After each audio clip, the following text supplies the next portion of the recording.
Hey, how are you? Sterling. Good to meet you. No, you're good.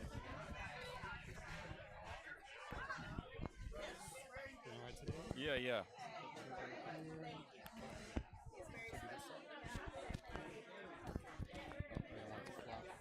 Does that work?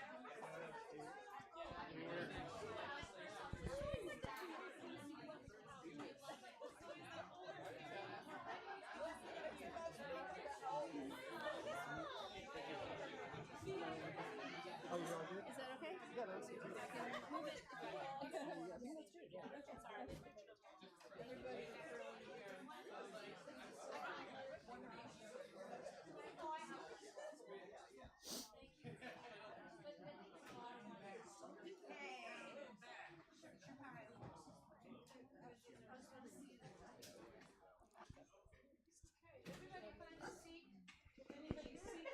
Also come up to our little lounge area. We've got 2, 3 over there. We have some chairs you can pull from the side. So we still have a few more free spots. There's a seat right there if anybody wants one here and one here. Yeah. Another seat right there. There's 2 seats behind. Just so everybody's comfy. And we are going to roll. You guys all mic'd up? Yeah. Mic'd up. Mic'd up, okay. You okay? Alright, great. I kind of want to see somebody just like lounge. No takers. If I lay down, I'll go to sleep. See if anybody come in late. I'll make them sit. Yeah. Alright, I'm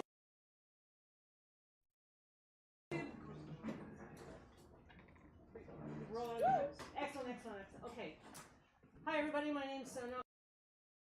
Studio, welcome to the gallery.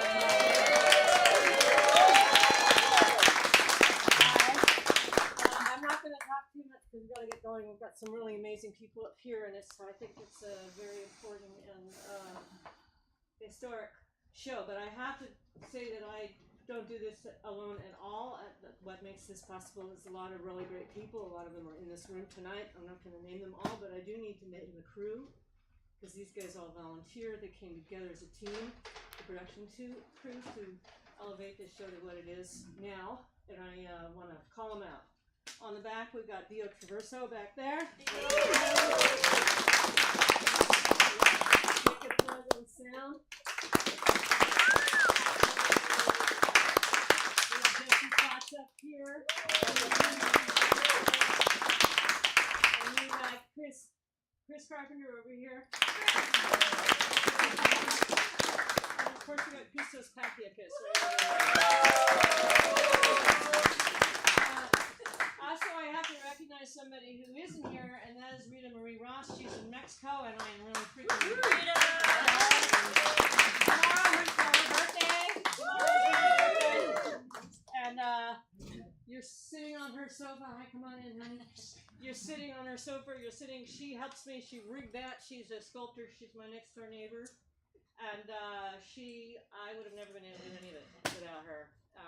And so the crew pitched in to help me because I was like, oh, no. But that Rita, she's amazing. Really love her. For all of you that are watching on YouTube, we do have a website. It's Gutter Blood Talk Show, and you can go there to donate. If you love what you see tonight, if you love what we're doing. Basically, the show is seeding candid dialogue about the state of the Austin art world as the city rapidly gentrifies. So we take on a lot of community issues, and it's kind of a free-flowing conversation, and it's about knitting community together on much deeper level. Not that it isn't already deep, but you know it. It's knitting it together on a lot of different levels. And Dio, can you come up here for a second, please? Oh gosh. We have a Gutter Blood Talk Show T-shirt now. All right.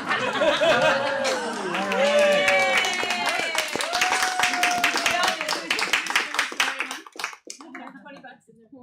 Right over there. Let's get yours today. And I think that's it for my yada yada yada. And I want to introduce Jill Schroeder.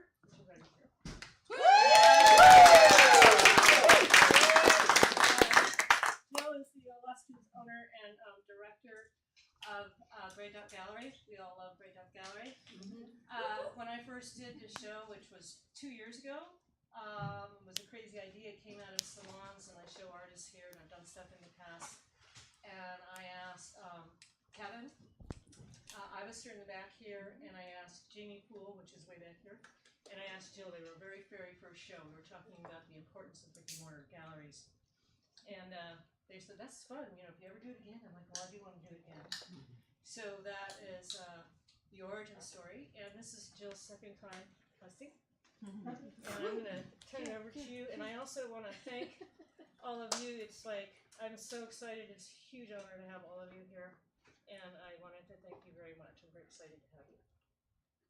I'm grateful. Thank you. You're welcome.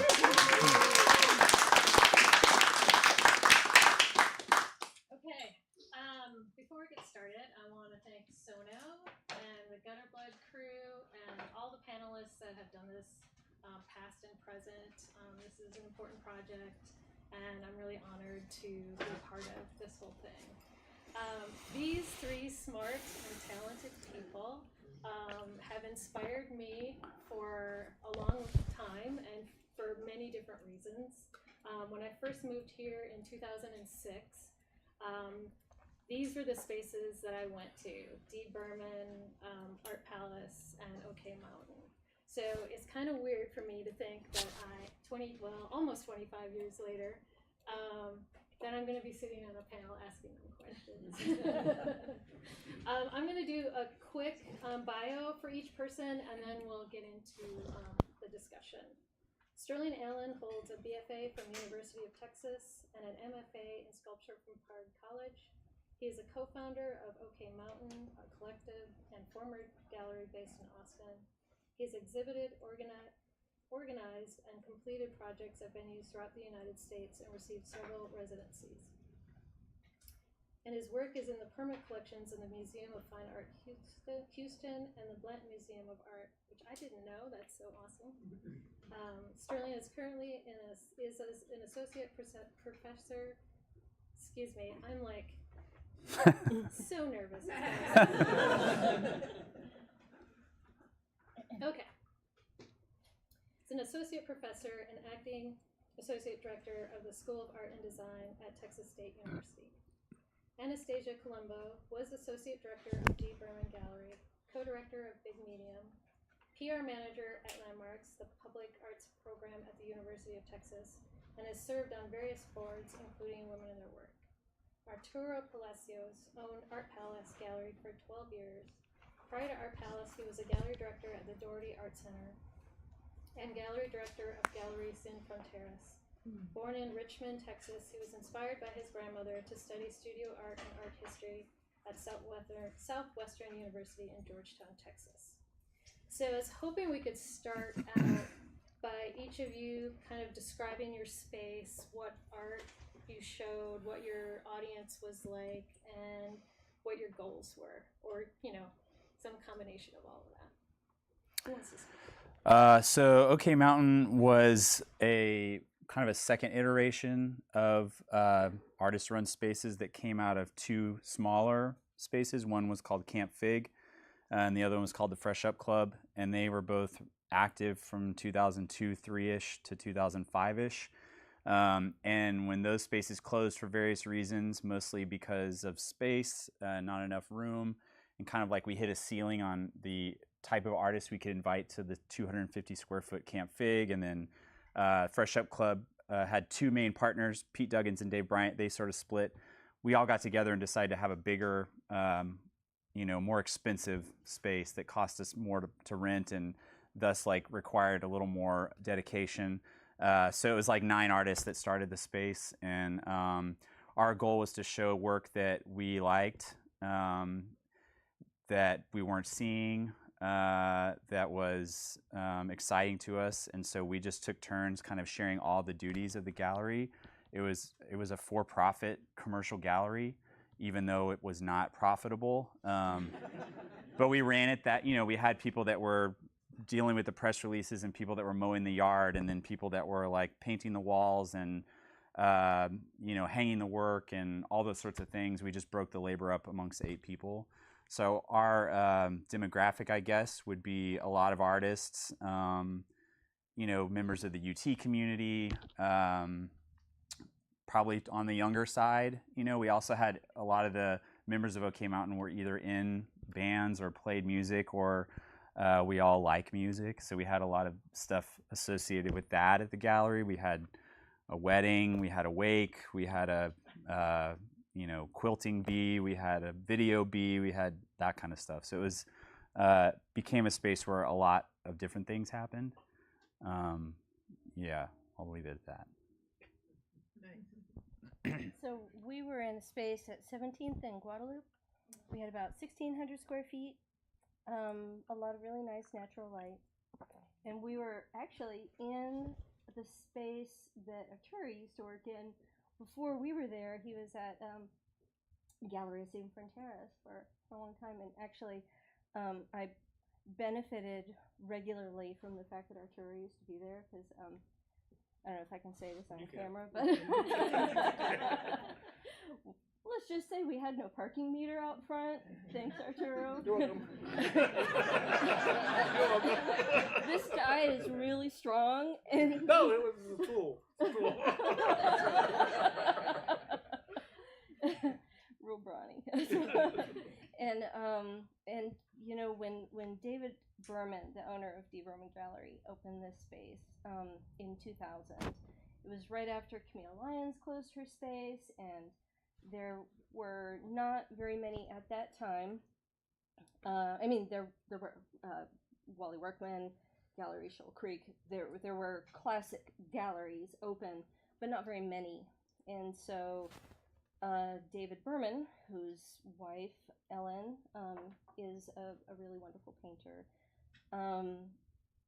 was in a place to have a second career, and he opened it as a passion project, and I was there from before the beginning, and we showed contemporary Texas artists primarily, although people from around the world, and I would say our demographic was very diverse.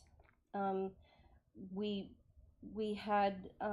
were very motivated to show work that we thought was wonderful and strong and important and excellent, but we also really were very motivated to support artists, and we really did want to sell the work, and so as a commercial gallery, that's you have a real balance, because you want to show work that you think is excellent. But going into a show with an artist who is primarily an installation artist, for example, you have to kind of think about, you have to, dedicate a large part of the gallery to an installation that is not going to sell, But then you have to have work that is also available on a smaller scale that is accessible. And so there was a balancing act for a decade, and I'm proud of what we did. Yeah.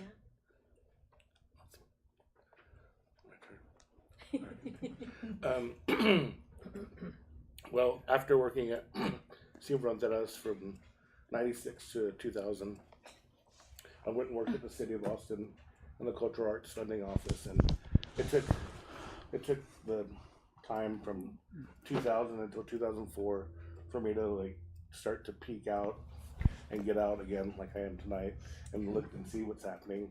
And I went over to OK Mountain and the Fresh Up Club, and I got the energy again, and I was like, oh, I can do this. And also to D.Berman. And so what my interest was kind of a bridge between the two, you know, and like this clean, well-lit space, professional space, and then like the fun, exciting, like new energy. It's like this, like kind of no fear, and like you guys were very DIY and doing things that just doing it, you know. And so I wanted to be that in between space, and I feel like that's what I try to do. And luckily, I had some nice relationships with institutional folks from my time at the city and from my time at Fluent Collaborative. And so when I opened up, it was easy to bring people over and to like make connections between the young artists and the institutions and the institutional leaders. And so jumping off on that, I know we talked about Dana at Amoa being very supportive of all of your spaces. Like, what other things? Annette Carhazzi at the Blanton. Yes, that's true. Yes, we did talk about Annette also. You're right. Thank you. So institutional support, the friendly environment with the galleries. Like, what else do you think helps a space become successful, or Well, I mean, having clients and having people come in. And sure, sales. Yeah, I mean, you can keep going, right? It's like I remember some of the early days and just like not kind of sitting in there like, uh-oh, we're in trouble. I bit off more than I could chew here, Yeah. And so it's nice to like once at least to feel like, well, okay, I've got like 3 collectors now. All right, we're good. We could survive another month. Oh, yeah. So that was. I mean, yeah, but to Jill's point, I do think we really benefited from a real symbiotic relationship between the spaces. And also, I would like to back up just one moment, because when I said, there weren't very many gallery spaces, what I was referring to is spaces on the traditional gallery model where you have a stable of artists and you have ongoing representation. Because I in no way want to leave out women in their work. I just want to say that. Because Women in Their Work was also one of our great supporters and champions. And we had a lot of conversations and dialogues, and Chris was a real mentor and right around the corner from us at the time. But I think that the conversations between the galleries and the fact that we sent people to each other and that we have a really strong, interconnected artistic community here. Yeah. And I say artistic, not just artists, because it's not just the artists. I mean, it's where's the Venn diagram? I mean, I think it is a really supportive, visually minded, expressive community, and the university really played into that for sure. So day to day, like, what was your days like? Like, what was an average day, and like what was like something that unexpected crazily happened that you had to deal with or whatever? I mean, we didn't spend I guess we had a space at 1312 East Cesar Chavez, which is like agave print / I don't know what's there now. It's across from where Women in Their Work is. So we had that space for a while, and then we also had a space at 1619, which is where Flat Track Coffee is, a little further east. And kind of like that, both of those places, but especially 1619, but both of those places were opportunities for the people that were paying the rent to utilize those spaces to stage things and build things and do things. So during the week, like we had gallery hours on Wednesday nights, and we would try to all get together in the early days of that and show up on a Wednesday night, because we would figure out what the hell was happening and who was going to be doing what, and if we had a show two weeks later, like how that was going to play out. So Wednesdays were like important for that, but it was also extremely social. So there was just like everyone like drank a lot, unfortunately. But like on Wednesday nights, it was just like that. You sort of like had a late night and hung out there. But people would come visit the gallery sometimes, but it was not common actually. People came to gallery hours, but we were always there kind of waiting for anyone to come. And then Saturdays, we sort of traded off, right? So you have two people that had to go sit, and everyone knows what that's like. You go sit gallery hours, and it's like you're saying, you know, just waiting for someone to show up.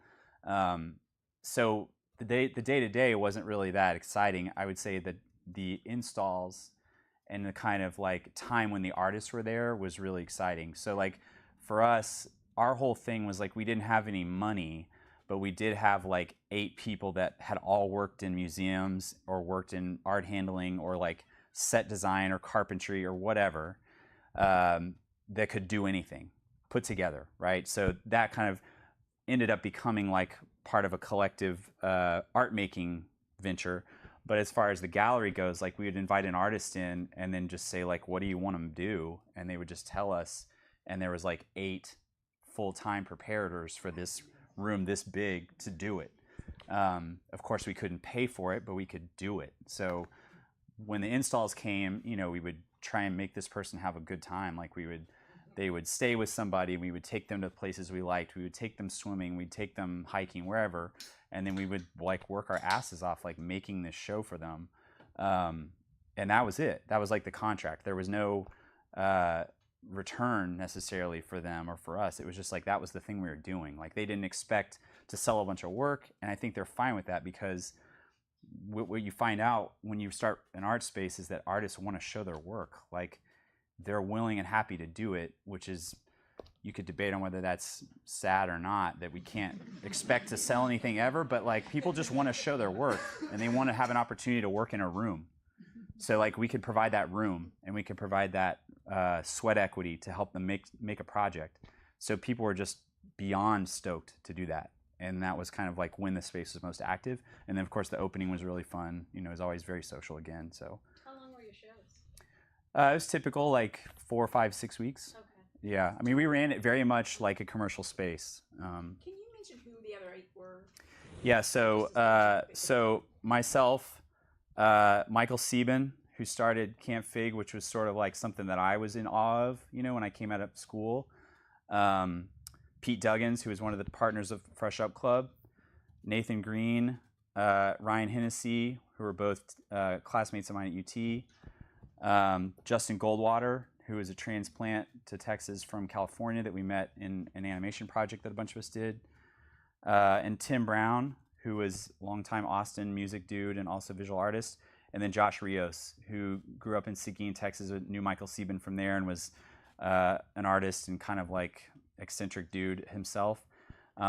Throughout the years, we had people coming and going. Corky Sinks was a partner with OK Mountain, came on a few years later. And then Carlos Rosales Silva was another one. We never sort of had the model of people coming and going. We just had like the group that we had and then added a couple people. And then when things dispersed, that was it. Like we weren't building new members. So all those people were terribly special to me. So I'm sure. yeah. Anything wacky happen?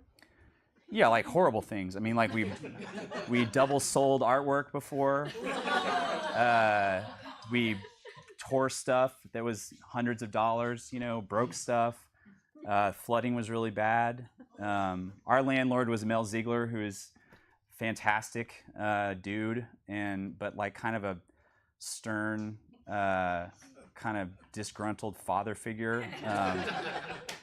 And There could be a real beauty in that. he carved out his studio space for us to rent it, and so helped us build it. Like no one knew how to. When we built out our studios in 2002, like I rented a studio space in 2002 that was like a warehouse, and just signed the lease so that we could all have a place to work. And we built the walls with the studs facing the wrong direction. Like had no idea what we were doing. So Mel helped us build something properly. He insisted that we pay for plywood for the walls so that we could hang whatever we wanted. But his roof was shitty. So we had leaks all the time. So if it was a rainy day, someone would have to get up and like sprint to the gallery and make sure the water wasn't getting on the artwork. So shit like that was, you know, we got involved in it. I'll say one more thing and I'm going to stop. We got involved in a scheme where I feel like someone from France sent us a letter, and it was about placing an ad in something, and someone signed off, and then they wanted money, and then we didn't want to do it. And then we started getting these letters over and over, and it was like building up, and people were demanding money, and there's Interpol and all this stuff. And we had to hire a lawyer. So like just dumb shit like that because no one knew anything. So there was lots of problems. Lots of problems. Any wacky stuff from the more commercial side of the I mean, space? they were just like funny scenarios that you wouldn't necessarily anticipate on a day-to-day. But, you know, for example, when we had George Krause's nude portraits up, there was a nudist society who wanted to come in for an evening, and you know, we had these big windows facing Guadalupe, and this was you know, when you're inside a well-lit space at night, it's like a fishbowl. So you know, we had to like paper the walls. So you did it. They were very, oh yeah. But we had we had rules, like there were certain rules that we had to adhere to, and they had their own nudist society decorum. Like they all carried little towels with them to sit on. But yeah, like the papering of the windows kind of took a while. But that was. But you know, once we had a collaged gun by Lance Letcher in a show, and so dealing with the logistics of being legally allowed to have the gun on display, you know, we had to go through a lot of bureaucratic channels and then display our official permission on the table while the show was up. Oh.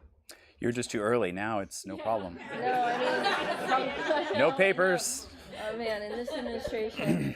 Anyway, but that's gonna derail my brain. I have to do a quick cleanse. But you know, one time we scheduled a show over that lasted over the holidays. You know, we accounted for that time, and then, you know, we were closed for the holidays and picked up in January. And it was a group show. We had a really fabulous piece by Leslie Butchler in that show. It didn't occur to anybody at the time that we selected the work and installed it. We had to spritz it with water every day, and so over the holiday break, the gallery assistant and I had to take turns driving to the gallery over Christmas. To spritz the artwork. And then leave. You know, stuff like that. Dedication. I mean, that piece thrived over the holidays. It was warm, it was balmy inside. It did well. It did not sell. But yeah, figuring out how to bring a baby grand piano in through the front door for Michael Ray Charles's show was a bit tricky. So yeah. That was the first show I saw at D.Berman. That was a good was Michael show. Ray Charles' show. That was a good Yeah. show. That's a good first show. Yeah, it was really good. Yeah. It was really good. Arturo, you must have some good stories. Well, I lived in a space too, so I'm trying to forget all the stories. Monday was laundry day for me, so there's one specific Monday I remember going out to the front door, and like I had my laundry bag. I was going to go down the street to do laundry, and there were like 4 officers on the front porch, and they were like, "Sir, are you Arturo Palacios?" I'm like, "Who's asking?" And I'm like, "Yeah." They're like, "Well, we have complaints about your the pornography in your gallery from your neighbors." I'm like, pornography? It's not pornography. It's paintings. Yeah. So I kind of laughed it off and thought it was cute and funny. They didn't think so. They were serious. So they were like, "You can take them down, or you can cover the windows." This was Maurice and Liz. Oh yeah. Trevino. Yeah. So. Wow. Yeah. So I chose to cover the windows. Oh man. Okay. Yeah. So yeah. They didn't confiscate them No, or no, anything no. like that. Okay. Yeah. Oof, Yeah. that's scary. Yeah. I was like doing laundry. I was like, you guys are serious. They were You don't serious. know which neighbor ratted you out. I think I know. Oh. Oh, I got a funnier story. Yeah. So about 3 months in or so, a neighbor across the street came over and he was like, "So, you're selling cocaine?" I'm like, he was like, "Yeah, you are." I'm like, "No, I'm not." He's like, "You have all these fancy white people coming into your space. And they come in here for 30 minutes and they leave." I'd be doing a lot better if I was. Oh wow. Yeah. That one's solid. That was Maybe you should have been.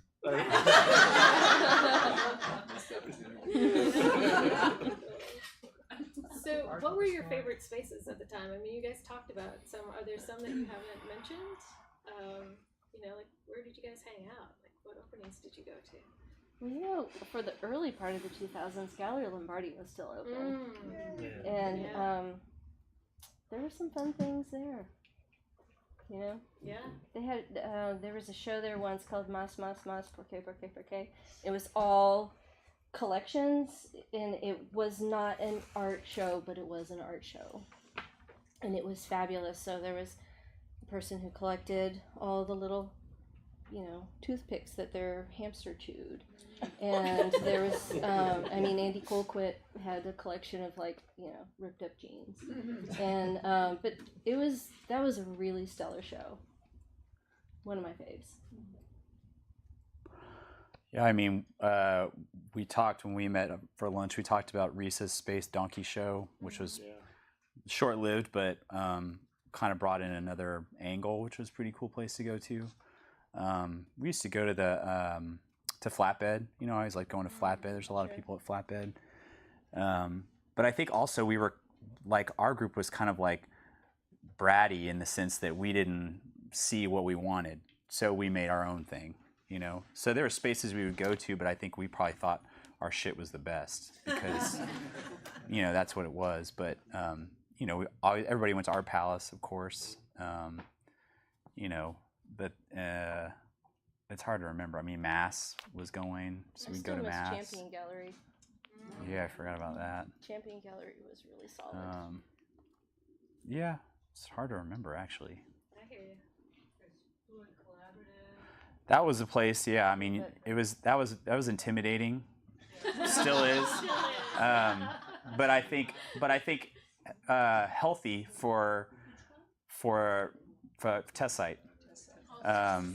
You know, it was just like I just remember going there and thinking, like, having the most imposter syndrome ever walking in there, and kind of like getting through that first one, and then maybe getting through the second one, and then feeling like, okay, I can come here, and it was just a totally different conversation, and so I appreciate that space quite a bit, actually.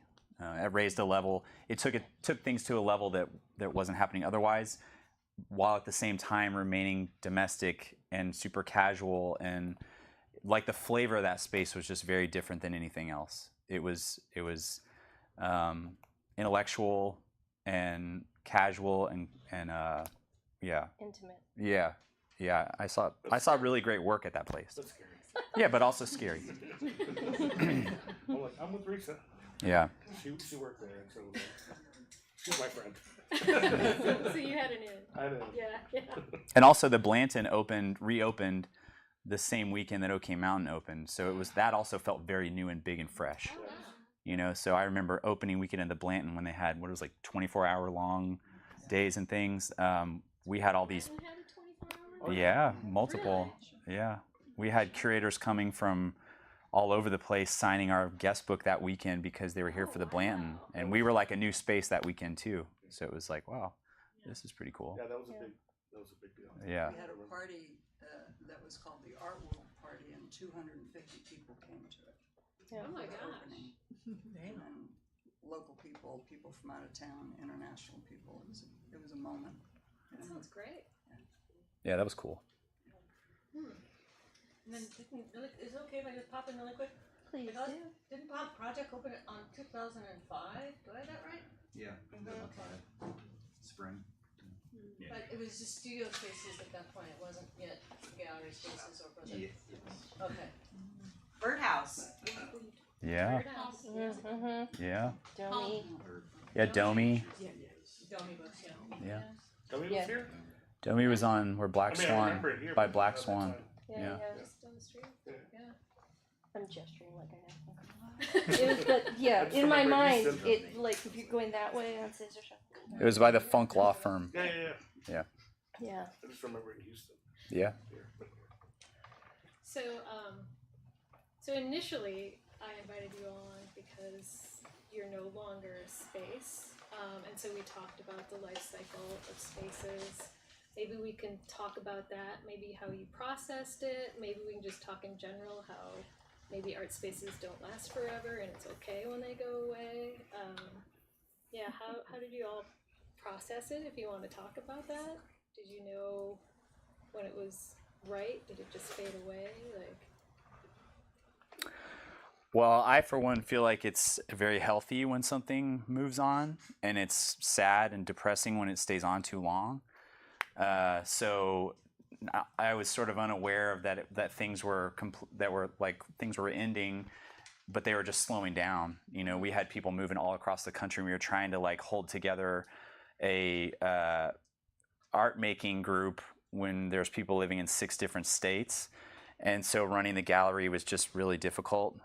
We had moved by that point to 1619 solely.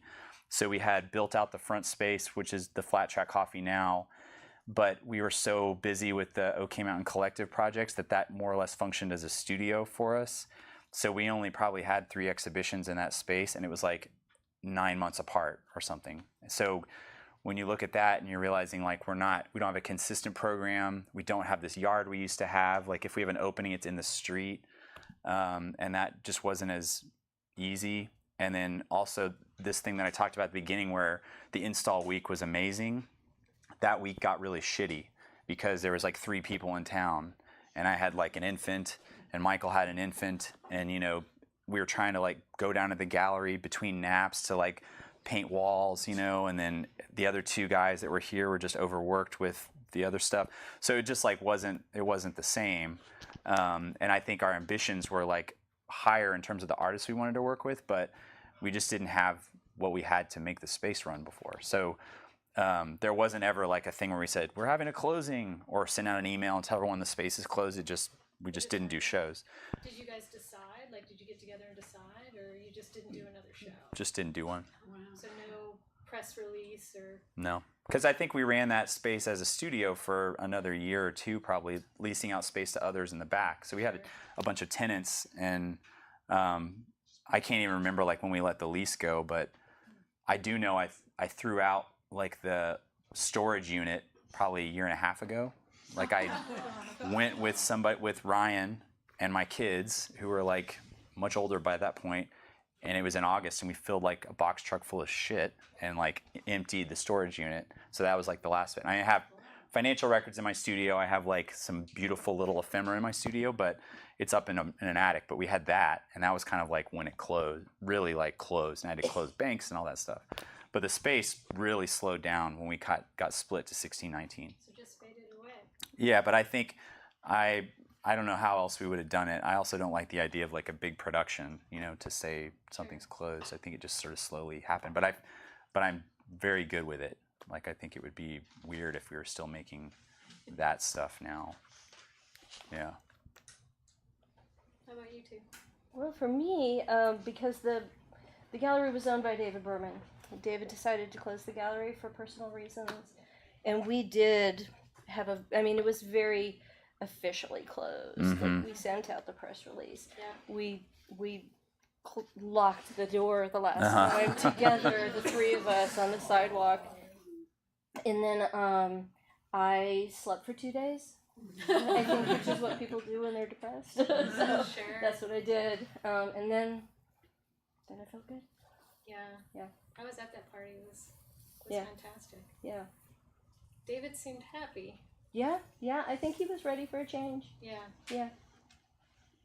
Didn't he open in Wimberley though, satellite? He did, and that space was open for about 9 months or so in a really pretty space on the square. Mm-hmm. And I was not involved in that.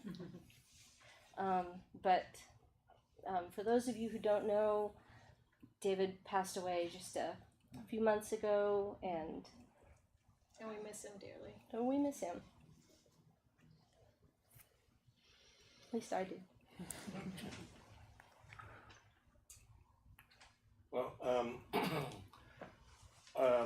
the shitty part that you were talking about, like I started having those feelings like the last year and a half or so. And you're in Houston at that point, yeah. So this is 2016, 2017. Okay.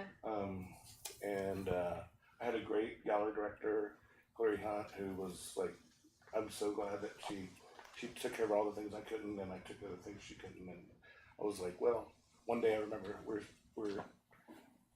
doing something we were not happy about, and I said, what if we just close down and let's try it different, let's do something else, let's try something different, and can we not deal with the people we don't want to deal with, and not deal with the, like, can we just try to do this in a different way? Yeah, and, yeah. And we tried, and we were excited about, we did this project called Diesel, but we were more excited about it than anyone else. So it lasted for a year and a half, and Okay. and then COVID came and it helped us. It helped us. Yeah. Not send out an email or anything. Yeah. It'll go away. Oh, because it was COVID. Yeah. Yeah. Okay. So faded in the. Yeah, Okay. but I would also agree with what Sterling said, though. I do think that sometimes it's an okay thing. Yeah. And it can be a very healthy thing Yeah. for something to close when it's still gold. Yeah. Right? Yeah. Yeah. Right. No one to. Yeah. Fold them. Hold them. I mean, I remember my first Saturday off in like 14 years. Oh my God. I was like, yeah, this is what people do. I would agree with that. Yeah. You know? Having Saturdays was a magical thing. Yeah. I mean, Mondays are cool too. Yeah. So, But I did meet my husband while I was at the gallery. He used to work next door. And I've still got that guy. You work for Steinmeier? Yeah. I didn't know that. What?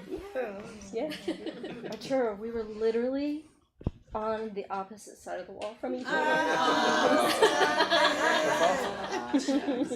We met in the kitchen.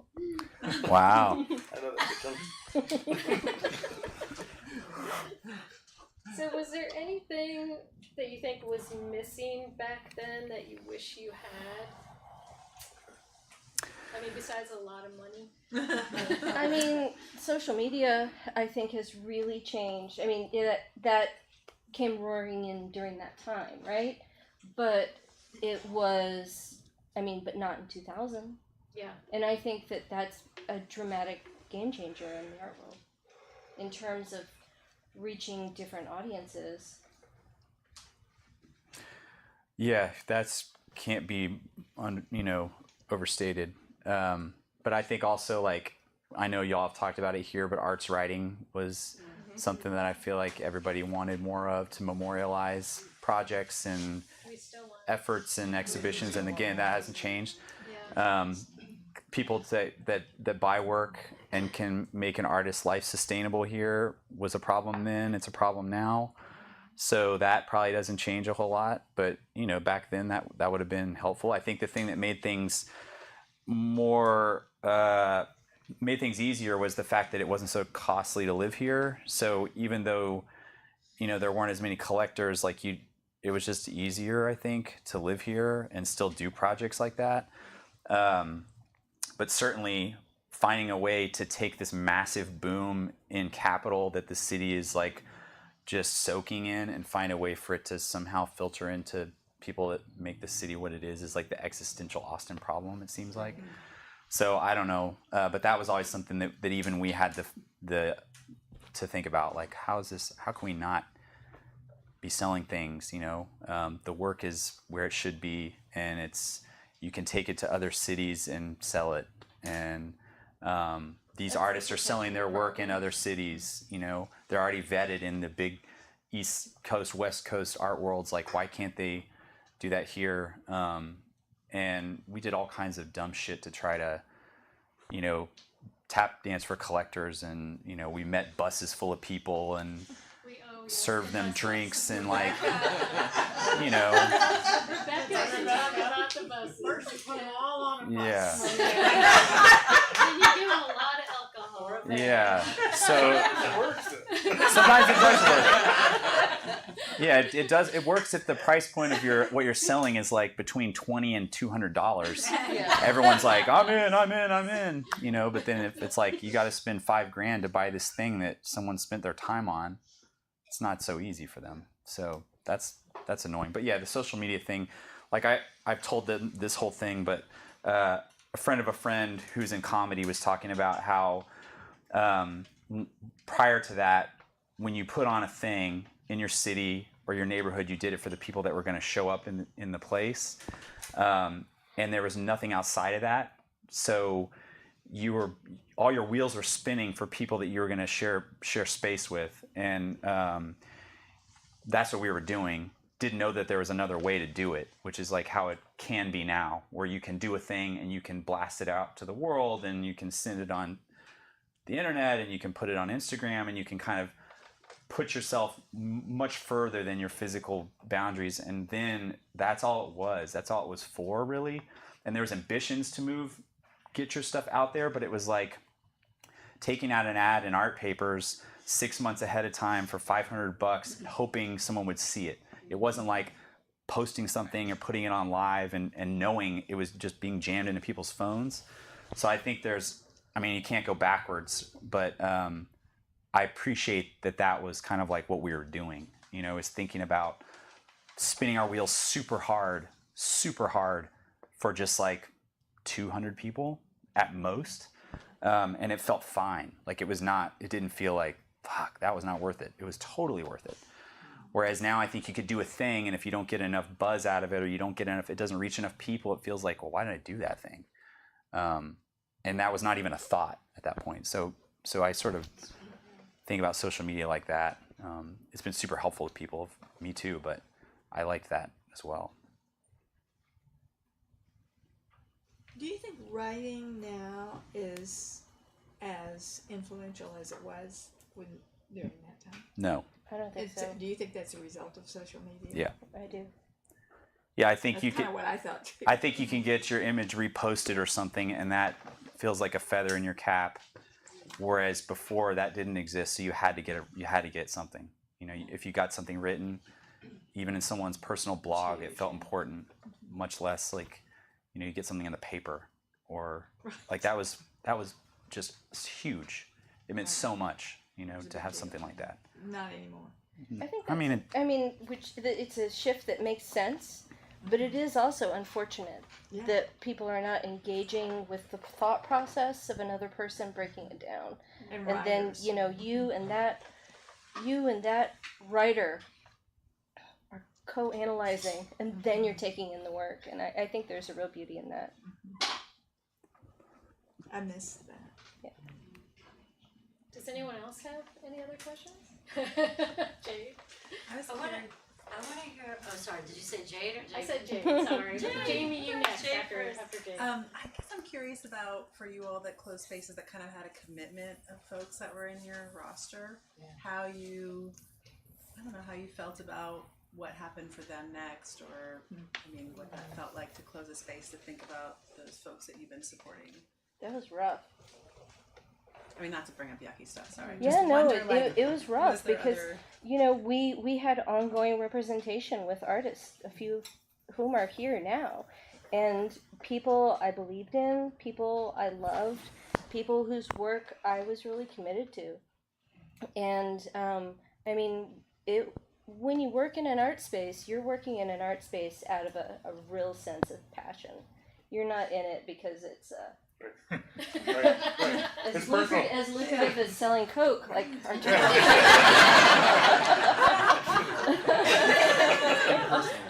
But yeah, that was definitely tied in for me, from my own personal unpacking. Yeah. No, it's personal. Yeah. It's not just business. It's super personal. So. Yeah. It's hard. And every one of those stories is different, right? Mm-hmm. So some people are ready to move on their own. Sure. Others are like, just keep the word. Hold on to it for a while. I don't have space for it either. So. each gallery is like it's a kingdom unto itself, and it kind of selects a group based on some kind of a zeitgeist for that gallery. And so can you each say a little bit about what was the magnet of ideas of this group of people? And then Berman had this kind of, it's a different brand almost. Everybody's very different. Right, and depending on how many galleries are in the city, there's that spectrum of different groups, types of artists. So the fewer galleries, the narrower that spectrum. So if you have any reflections on what made you select and work with your group, or Yeah, I mean, was David the sole kind of like there, or were you guys working together to We pick? worked together, and there Yeah. were many arguments. Yeah. I think that's fair to say. Just there were a lot of things we really agreed on, and things that we didn't always agree on, and people I fought for, Mhm. and people he fought for, and Yeah. concepts that maybe one of us felt really strongly about. But I think it's a hard thing to say because I don't know. That's a hard question to answer. Okay. For me, Like- at least. Let me think about it. Yeah. I relied a lot on my artists to Yeah. tip me off, like, hey, you should go see the Humboldt's studio or this person's yeah, studio. yeah. Or, so that was really helpful to, like, I trusted them and they trusted me. And so, And they were and I related knew, to I knew each too other. that it was exactly, they were Yeah. loyal to each other as well. Yeah. Gotcha. Yeah, I feel like the way we approached things curatorially was some people never curated an exhibition. Other people did 2 or 3 almost solo. They had an idea, they brought it to the group, they sort of managed the whole process. A group show would be their idea, and but a lot of them were kind of like artists that people were interested in more than one, and they would kind of go into a bucket, and then we would be looking for ways that we could pair artists, or everyone was excited about this. You'd bring it to a meeting and be like, we should do a show with this person. Well, who could they go well with? Maybe this person. And we look around, do you know anybody? Or let's do a drawing show. So everyone bring a few names, we'll do a drawing show. Or, we had guest curators. So Regine Basha curated a show, Rachel Cook curated a show. A number of people guest curated. So we'd ask somebody to do something. I think our aesthetic was pretty, I think this is easier almost for like somebody else to say what it was like at that place. For me, I feel like it was, there was humor was a big part of it. It was very much analog, like the touch was important, things that felt like tactile and approachable, even if they weren't small. Like the craft was important, but also evident, like it was something you could sort of feel. And there was like a relationship to illustration and pop culture and a number of things. But we had an exhibition that was just video performance work. We had stuff that was purely photographic exhibitions. So it was kind of all over the place. But I'm sure somebody else would say like, oh, the work was all like that. Like I could nail it. But to me, it felt really broad. I don't know. Yeah. It's all skateboard stuff. Yeah, it was like all skateboard. It's all Thrasher, beta work. One of the things that I noticed, because this show, just to do a really quick sort of backstory, is that the Austin Art History series that we've been doing, that this is a part of, was originated by you, Jill, wanting to do this show. And because we had set aside for a while, I started doing this other stuff. And there's something about plotting the timeline and seeing these kinds of movements, and swells and coming. And one of the things that really struck me, which I think is really profound and why I'm so happy you're here, is that there's this very strong connectivity, because this is just a generation before the generation that we're in now. And we have people in this room that are all down together, but I was wondering if you could talk about that sort of connectivity, because I think one of the things that you said, Jill, was you were very inspired by these guys when you first came to town. The trio of you, each one of you are very, very different. You had different models, but it was an energy surge, and how it affects what's going on today, what the lineage is, because that's one of the things that really interests me about Austin too, is in terms of knowing oneself, is how things roll into each other and are inspired and moves on like that. And I just wanted to, make sure we think about that a little bit. But I mean, I would agree that that is the case.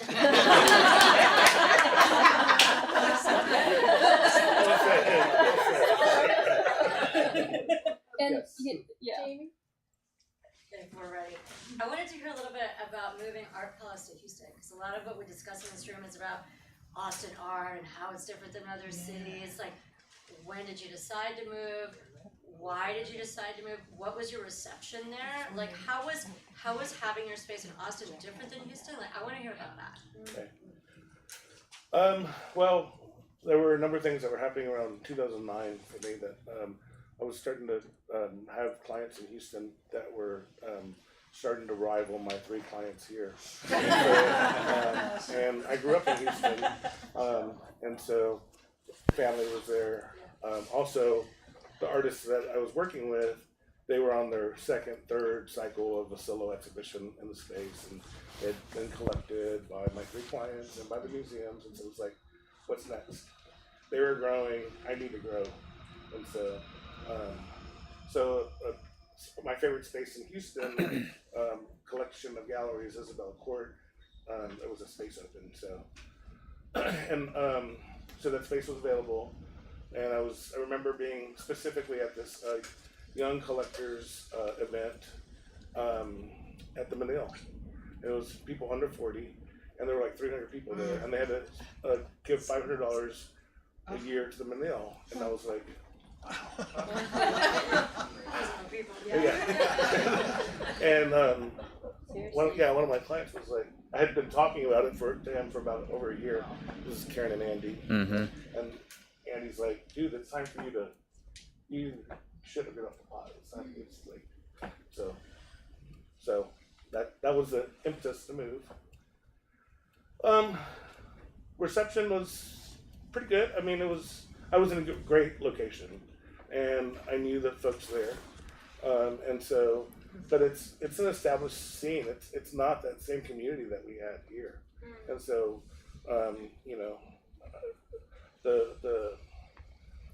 it wasn't as friendly, but it was professional, and so it was different. It's like bigger pond. Yes. Yeah. I don't know, did I answer the question? And it was scary because here I had the way the building is like I had the building, I lived in there, and there was a back house as well. Everything was, I had 1 utility bill, 1 cell phone bill, 1 internet bill. And in Houston, it was like I had commercial space, I have an apartment with, basically my expenses pretty much tripled overnight. And I remember moving to Houston in 2010. This was not the great time to like open a new space in Houston. So, still making dumb moves. Did you sell a lot? Well, what did the collectors like? We sold enough to stay open for that. They were 10 to 17, so 7 years. Yeah. But it was scary. There was definitely scary times. Yeah. But then I also remember being like, I live in this fabulous building, doing what I want to do. Like, this is exactly what I set out to do. I should be happy. Were you happy with that, like, leveling up? It was good. It was bad. It was good. It was bad. Yeah. Thank you. Is that how you feel now? No, now I'm so happy I'm not doing it anymore. That was my next question. Like, so you all seem very happy with leaving it behind. Is there anything that you miss or wish that you still had the components of that are missing in your life that provided you? Definitely. You can say that. I don't know. Yeah. I don't know what those words are. Yes. But yes. I mean, I went to see the Vince of Valdez show like a few weeks ago. We went to go see the Vince. This is my fiance. You know what? That is the one thing that the gallery was my partner. Like, there was not space for a partner. And so it's nice to have a partner. So it's like, that is what I don't miss. Yeah. So, anyway, I went to see the Vince of Valdez. We went to go see the Vince of Valdez show. And Where is I was at the camp. In fact, Oh, Friday was the last day. Oh, that's right. And that show, we left, and I was like, hey, we gotta go see more art. And I was like, wow, you know what, this was special. This was really, really special. This show, like, this isn't like we can go see more art, but this was a different level. And so when you do that, when you have those shows that you go to, and you're like, wow, this moves you in a way, and you'll never be the same. It's that's what I miss. Yeah. Because I hadn't been to a show in probably 3 or 4 years. Wow. Oh, Yeah. wow. Yeah. Right. Did you just swear off? I'm not gonna do that anymore? I'm sorry? Did you just say, I'm not gonna do that No, anymore? it's just I don't know, like a little bit of healing. Interesting. Yeah. So I think for me it would be people based. Yeah. Seeing specific people on a more regular basis. I think for me, it's like the agency of like, I want to see something and I want to see it happen, and I'm just going to do that and make it appear. Like, that was possible when we had a group of people, and even when the group got small, we had a building. So we could just say, it's just on us to figure this out, and I want to see this exhibition. I'm going to contact this gallery, and they're just going to send the stuff here and we'll make a show. I can't do that anymore. I don't have a space to do it in. So I miss creatively that idea of looking at artists. I look at artists all the time still, and I get excited about, like, God, it would be great to see this in a room, or like put these two people together, or like, wouldn't this be a good show? But I don't have a space to do that. So I miss that part of it, and like seeing it come to fruition. And mostly just kind of having that agency to do whatever you wanted, because we really, similar to kind of what you were saying to some degree, like, a lot of this stuff was not for sale, so it was really just to have that experience and meet those people. You want to like meet some people in the Netherlands, you just reach out to them and they come, and then people in the Netherlands. It's not that easy to do that now, so I like that part of it. Any more questions? Jill, you haven't talked about your experience. I'm the moderator. I did. You opened then. I did during that time period. Yes, and it was because you all inspired me to do that, definitely. I just have one more question. I know we're running over, but like, what was like one of those moments where you're like, oh my God, this is why I'm doing this? Like a show or something that happened with an artist, or just like a quick like little thing. Because when it happens, it's just like, I don't know, it's so magical, because you like drudge along for sometimes, and then all of a sudden you're like, oh my God, this is why I'm doing this. I mean, every single time you sell a piece of artwork, it does feel great. But also, one time we had a show with Jared Tice and Jana Sweck, and Jared plays guitar and Jana sings, and instead of a gallery talk, they're both shy. And instead of a gallery talk, they had a performance, and that was just beautiful. Sounds awesome. Yeah. We like sometimes the bigger ones that were harder to pull off. Like, we did a series. So Arthouse had this series called New American Talent for however many iterations, maybe 20 or something. And so we made a series called No American Talent. And it was international exhibition, so we wanted to reach artists from outside the U.S. So we had a group show from Japan that Justin Goldwater curated. He went to Japan and kind of on his own kind of ideas, but met all these artists, and we did that show. It was really cool. And then an artist, Ruth Van Beek from the Netherlands, and then Basim Magdi from Egypt, was kind of our No American Talent series. But the show with Basim was the one that Regine put together. And he was represented by a Chelsea gallery, and he lived in Basel, and he's Egyptian, and it was like this really huge exhibition. And he came and he gave us this big list of like what he needed.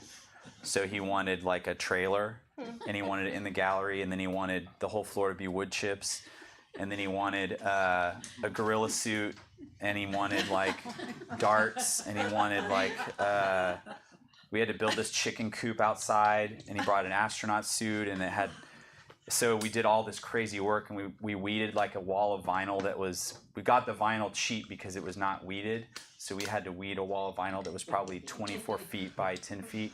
So we did this huge crazy show for this person, and he had the back wall. In the back room there were some drawings, and you know we may have sold like 4 drawings, but when people came to that show, they were just like, "Holy shit, this is awesome!"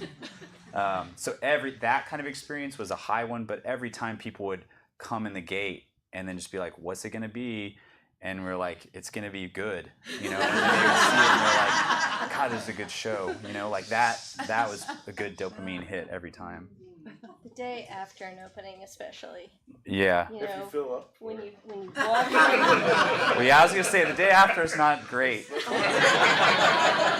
There's mopping happening in the day after. mopping and wine bottles, but when it's quiet, Yeah. and you can really, you know, all the work of getting to that point is down, and you can just sort of appreciate it on a different level for yourself.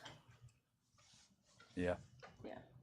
I really enjoyed when, to me, it felt like artists in my space when we were trying to do a lot of solo shows as much as possible and do a project. And so it's like artists, like Pete Duggins would come in and do this amazing immersive experience. And then Jonathan would come in and like, "Oh, I got you. I can beat that." Mm-hmm. And it was like one up and one up and one up, and that was Wow. that was fun. Mm-hmm. I felt like that was dialogue. That was yeah. fun. Yeah. So I enjoyed that. Well, I want to thank you all for doing this, and all of your continued support for the community, past and present. Thank you all for coming. Thank you.